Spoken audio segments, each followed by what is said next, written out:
우리 아이가 성공한 아이로 컸으면 좋겠다는 것은 많은 부모님들의 바람일 텐데요.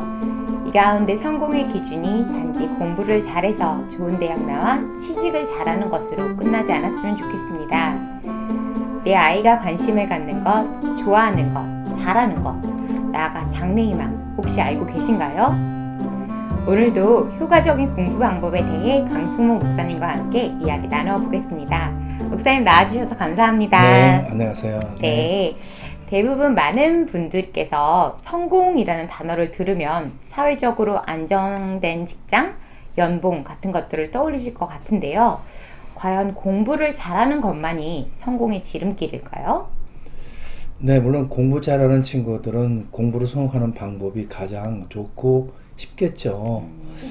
아이들에게 각자 주어진 탤런트가 다르기 때문에 공부에만 관심을 갖지 말았으면 하는 것이 제 생각이고요. 네. 뭐 공부로 얘기할 것 같으면 1등은 한 명이잖아요. 그쵸. 그러니까는 학교에서 1등은 한 명입니다.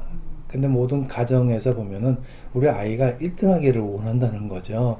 근데 나머지 1등을 빼놓고 나머지는 똑같이 노력을 했지만 1등 하기가 쉽지가 않은 거예요. 그쵸. 그래서 이것들을 우리가 어떻게 다른 방법으로 1등을 할 수가 있을까 하는 것들을 이제 좋은 생각을 이제 여러분들하고 한번 나눠보려고 합니다.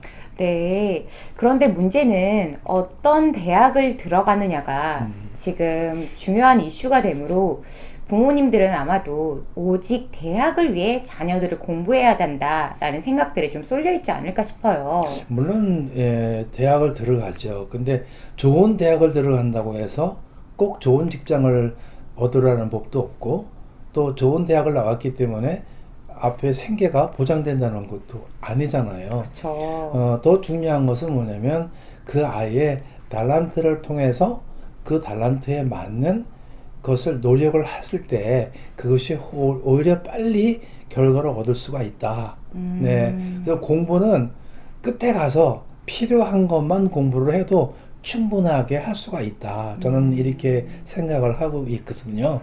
네. 탤런트 개발을 통한 성공을 찾아라라는 말씀이시죠. 네, 물론 그렇습니다. 네. 특별히 요즘은 아무래도 스타트업 기업들이 많이 늘어나고 있는데 말씀하신 것처럼 자기가 무엇에 관심이 있는지 또 어떤 탤런트가 있는지 잘 개발해서 즐겁게 할 수 있는 일을 하면 좋을 것 같아요. 네, 물론 그렇습니다. 근데 사실은 가정에서는 그것을 응용하지 않아요. 그래서 오로지 공부만 한다는 것만 생각을 하고 있는데 얘가 뭘 다른 걸 한다 하게 되면 공부하는 것 때문에 그걸 못하게 오히려 막아버리는 상황이 많이 벌어지고 있다는 거죠. 그렇죠. 네, 그래서 이제는 그 아이가 어떤 걸 좋아하고 어떤 걸 잘하는지를 부모님들이 먼저 그걸 빨리 발견할 수 있었으면 좋겠다. 이런 생각을 하는 거죠. 네. 그래서 그거는 뭐 국어, 수학, 사회 등을 1등 하는 것보다 훨씬 그런 부분들이 빨리 사회에 적응할 수 있는 방법이다. 이렇게 저는 생각하고 있습니다. 그렇다면 아이가 무엇에 관심이 있고 또 무엇을 잘하는지 빠르게 파악하는 게 굉장히 중요하겠네요. 네, 그렇죠. 물론 먼저 부모님들이 그 간섭과 그 다음에 관심에 대한 것을 좀 잘 구분해서서 이것이 내가 아이한테 간섭을 하고 있는 것인지 아니면 관심을 많이 갖고 있는 것인지를 좀 구분을 했으면 좋겠습니다. 과연 아실까요? 간섭과 관심의 차이를? 네, 그러니까 간섭은 뭐냐면 왜 이거 하느냐. 그러니까 한 목적을 두고서 안 할 때 그걸 하게 하기 위해서 여러 가지 간섭을 통해서 몰아넣는 과정을 이야기하는 거겠죠. 네. 관심은 뭐냐면 얘가 지금 뭘 하는데 왜 이걸 할까? 왜 이걸 해야만 될까? 다른 걸 하면 좋겠는데 이렇게 이제 관심을 가지는 거죠. 이게 차이점이라고 볼 수가 있습니다. 네. 예, 그래서 부모님들은 간섭이라고 하는 건 뭐냐면 학교에서 가르치는 책 속에서 벗어나지 못하고 있다는 거예요. 그러니까는 얘가 노는 시간, 논다는 것은 얘가 좋아하는 거를 하고 싶은데 엄마는 학교 공부라는 것 때문에 딱 그 굴레를 벗어나는 걸 원치 않으니까 그쵸. 얘는 하고 싶은 걸 못 하고 있다는 거죠. 그러니까 얘가 잘할 수 있는 길을 열어주는 것이 좋은데 길마저 막아버리고 있는 상황이 있으니까 그것을 저는 답답하다고 생각을 하고 있는 것입니다. 네. 네. 그런데 보통 아이들은 학교를 갔다 오거나 학원을 갔다 오고 나면 취미 생활이라고 할까 게임을 많이 하는 것 같아요. 네. 그런데 게임을 그렇게 하게 내버려 둔다면 부모님들이 굉장히 무서워하지 않을까요? 아이들의 그런 상태를? 네, 물론 게임을 하는 것이 부모님들이 나쁘다고 생각하고 있는데 사실은 나쁜 게 아닙니다. 예, 부모님들은 하라는 공부는 안 하고 왜 게임을 하니까 왜 공부를 안 하냐? 게임은 공부의 적이라고 생각하고 있거든요. 그렇죠. 근데 아까 말씀을 드린 것처럼 달란트라는 것을 생각했을 때 지금 게임을 가지고도 사회 적응을 하는 사람들이 있어요. 프로게이머 네, 같은. 프로게이머 같은 경우. 네. 물론 그렇게 나갈 수 있는지는 잘 모르겠지만 아무튼 그렇게 자기가 좋아하는 걸 할 수 있는 기회를 만들어 줘 보자. 이러는 것이죠. 네. 네, 그래서 이것은 간섭이 아니라 관심을 가져서 그 아이가 뭘 원하는지 나는 부모는 공부를 잘했으면 좋겠지만 공부는 못하지만 얘가 요즘은 뭐 트로트도 뭐 나오고 그렇게 하는데 맞아요. 잘하는 거를 키워줄 수 있는 것을 생각을 해보시라는 것이죠. 네. 네네. 아이들이 그래서 말씀하신 것처럼 무엇을 잘하는지 부모님께서 빠르게 파악하는 게 정말 정말 중요할 것 같습니다. 네네. 그 방법이 아마 목사님께서 재차 강조하고 계신 대화의 중요성이 아닐까 싶어요. 네, 맞습니다. 네. 네. 그러니까 그 대화라고 하는 것은 이 아이가 뭘 하기를 원하는지, 또 반대로 왜 공부를 싫어하는지, 그 공부 속에서도 과목을 좋아하는 것도 있고 싫어하는 것도 있을 거 아니겠어요. 그쵸. 네, 이제 그런 상황을 우리가 서로 이렇게 아이와 대화를 하다가 보면 정확한 그 타겟을 볼 수가 있다는 걸 말씀을 드리고 싶어요. 네. 네. 그런데 한 가지 궁금증은 정말 부모와 자녀가 마음에 있는 대화를 한다는 것이 지금 시점에서 쉽지 않을 것 같아요. 네. 그래서 지금 상태에서는 어떻게 하면 그 대화를 이끌어갈 수 있을까요? 우선 첫째는 화해가 돼야 되겠죠. 화해요. 네, 화해가 필요한데 그 화해는 엄마가 무조건 잘못했다 이렇게 얘기하려고 하는 게 아니라 네가 뭘 원했는데 엄마는 지금까지 그걸 내가 몰랐네. 내가 네가 하고 싶은 거 이제 내가 지원해 줄게. 네 마음껏 한번 해봐. 이런 식으로 했을 때 물론 그 한마디로 생각한다면 요즘 애들은 우리 엄마가 갑자기 정신이 나갔나? 아마 그렇게 생각할 거예요. 왜? 하도 간섭을 많이 했던 분인데 갑자기 관심을 갖게 되니까 아이가 의아하게 생각을 하겠죠.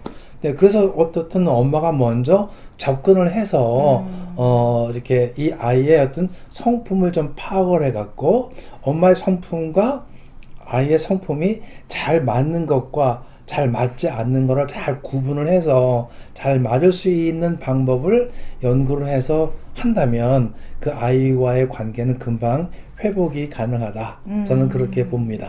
네. 그럼 목사님께서 말씀하셨듯이 대화의 가장 중요한 요소 중에 한 가지인 화해, 즉 공감에 대해서 또 이야기를 해주셨는데요. 네네. 그 가운데는 성품을 또 되게 중요하게 말씀해 주신 것 같아요. 네, 맞습니다. 그럼 서로의 성품에 대해서 파악을 하기 위해서는 저희가 어떠한 장치들이 있을 텐데 그러한 것들이 어떤 게 있을까요? 네, 요즘 뭐 우리가 교회 다니신 분들은 아마 그게 하나의 언젠가 한 번씩 다 해봤을 거예요. 뭐 디스크라든지 네. 또는 MBTI라든지 수련회 같은 데 가면 많이 하는 것 같아요. 그래서 가끔 만나면 나는 뭐를 잘해, 뭐 너는 못해 이렇게 얘기하잖아요. 그런 것처럼 뭐 성질이 급한 사람이 있고 느슨한 사람이 있고 예민한 사람이 있고 둔한 사람이 있고 이런 여러 가지가 이제 있는데 그거를 서로 이해를 하고 그걸 활용을 한다면 상대방을 얼마든지 설득하고 그리고 리더해 나갈 수 있는 능력을 가질 수 있다. 저는 그렇게 생각을 하고 있거든요. 네. 그래서 부모님들이 보통 이렇게 얘기를 해요. 얘가 옛날에는 안 그랬는데 최근에 봐서 왜 저렇게 변했지? 그쵸. 이런 얘기를 하잖아요. 저도 들어본 것 같습니다. 네네. 그래서 그것을 저는 이제 이렇게 구분합니다. 제1 성격, 그 다음에 제2의 성격. 네. 예, 크게 나눠서 그렇게 두 개를 놔주는데, 하나는 이 아이가 순수한, 그야말로 뱃속에서 나와서 창조의 모습 그대로. 창조의 모습 그대로가 제2의 성품이에요. 그런데 우리가 뱀을 만나서 꼬심을 받아가지고 무화과 나무를 따먹고 난 다음에 눈이 바뀌었잖아요. 그래서 욕심이 생겼어요. 거짓말이 생겼어요. 그것을 제2의 성품이다. 이렇게 이제 저는 구분을 했습니다. 네. 네. 그러니까 지금 이제 우리가 제2의 성품을 가지고 이걸 파고 들어가려고 하니까 그 성품의 모형을 우리가 알아야지만 어떻게 공략을 할 수 있다는 것을 알 수 있지 않겠습니까? 그렇죠. 네, 그래서 이제 이 성품을 좀 파악하는 데 관심을 가졌으면 좋겠다. 네, 이렇게 말씀을 드립니다. 네.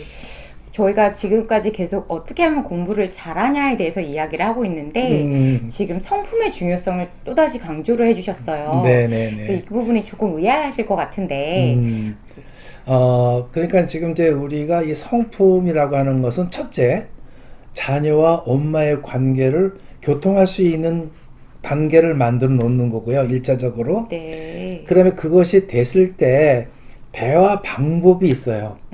그 대화 방법을 통해서 우리가 논술형 대화를 이끌어내는 겁니다. 네. 네. 그러니까 지금 우리 학교에서 보게 되면 국어 시간에 논술, 수학도 소설형, 뭐 이렇게 해가지고 계속 이런 얘기가 나오는데 아이들은 학교에서는 그렇게 합니다.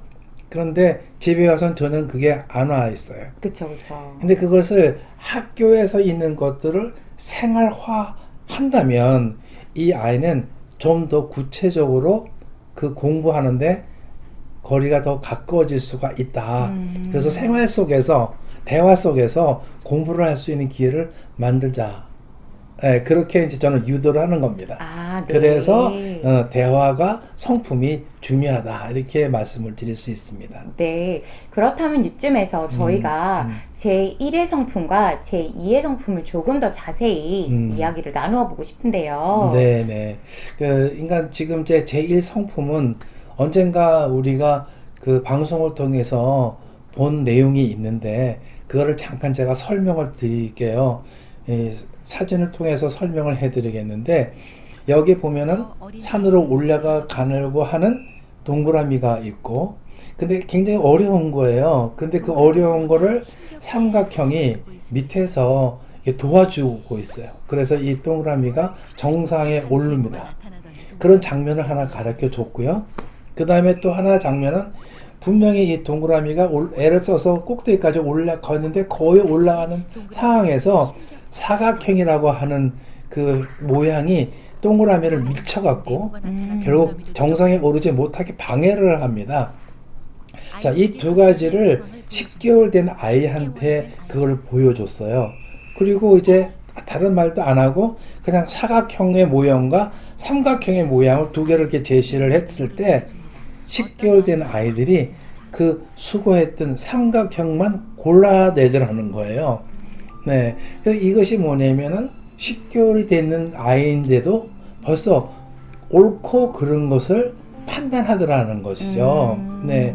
그런데 이제 우리가 성장을 하다가 보게 되면 그게 사각형이 정답이 될 수도 있고 삼각형이 정답이 될 수도 있다는 거죠. 왜 그럴까요? 유익한 거.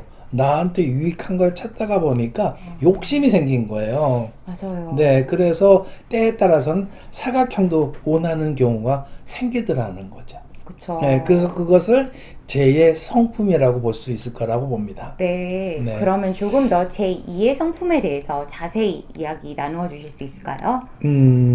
네, 그러니까 성장하면서 부모의 양육 방향에 영향을 받는 거예요. 네, 그러니까는 부모가 내용을 빨리 깨우쳐야 되는데 그걸 못하고 무조건 이렇게 간섭하는 식으로 하다가 보면 아이는 뭐예요? 간섭을 받지 않게 하기 위해서 어떤 모습을 보일까요? 공부하는 척, 숙제한 것처럼, 그쵸. 네, 엄마가 하라는 걸 하는 척 이렇게 사람이 바뀐다는 거죠. 거짓말이 시작이 되네요. 예. 그렇게 된다고 하게 되면 그건 어떻게 그걸 알아낼 수가 있겠습니까?